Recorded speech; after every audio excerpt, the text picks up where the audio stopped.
Lit by the late afternoon sun, it's difficult to imagine that these bucolic fields around the small Turkish village of Sart ever looked any different than they do today.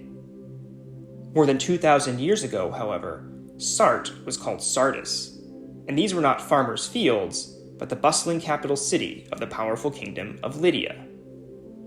Thanks to the collaborative efforts of the Harvard Art Museums, Cornell University, and the Turkish Ministry of Culture and Tourism, our international team of archaeologists has been working for over 60 years to uncover Sardis's complex 4,000-year history. A lot of our work involves digging, but digging alone isn't enough. It would take us as many centuries to completely excavate the site as it took Mother Nature to bury it. So we're always looking for new tools to help us interpret Sardis's past. In the last few years, one tool that we've come to rely on is drone photography, which offers countless new ways for us to explore the ancient city from above. At the top of Sardis's imposing Acropolis, for example, the remains of the medieval Citadel Walls cling precariously to the hillside. What you see here are bits of those remains. Earthquakes and erosion have gradually worn the walls away, leaving behind isolated towers and doors that lead nowhere.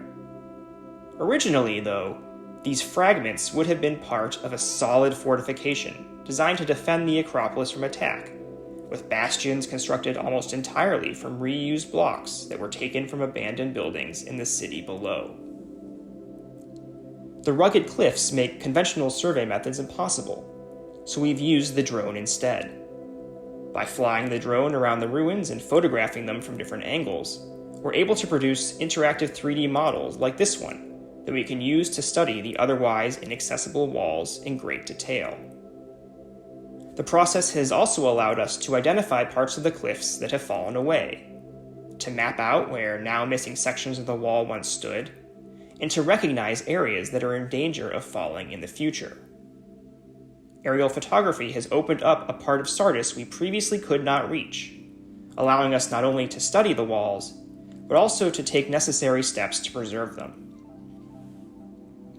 Drone photography is also an important resource in our effort to reconstruct the city's monumental western gate. In 2014, we discovered these marble blocks lying on top of Sardis's main Roman road, right where it enters the city.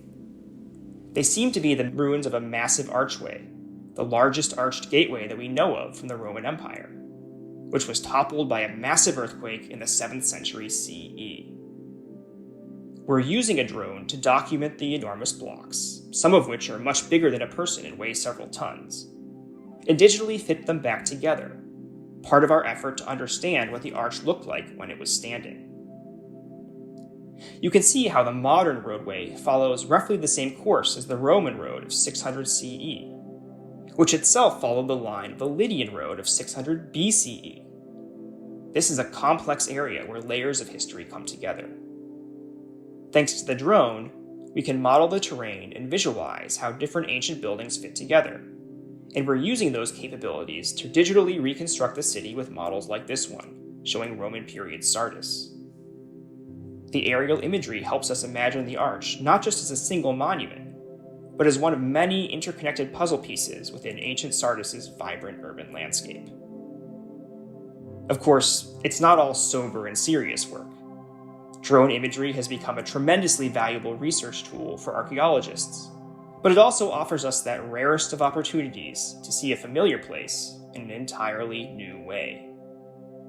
60 years after our work began here, these videos are letting us rediscover Sardis's astounding beauty from the air. We're glad we can share it.